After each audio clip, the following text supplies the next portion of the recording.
Usha, orthopedic surgeon from Cura Multi Specialty Hospitals, Kamanhalli.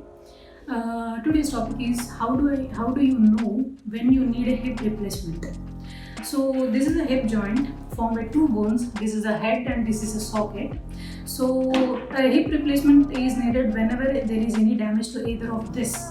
It might be due to age-related changes like arthritis or rheumatoid arthritis, or any post-traumatic arthritis, which is meant by any previous trauma to this part or this part, which may lead to early degenerative changes.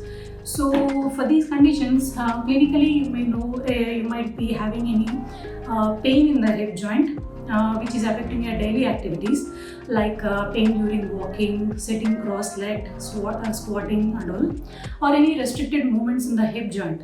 This all clinically present with these conditions. So when you have these complaints, you have to visit your doctor for any further clinical evaluation and further management. Thank you.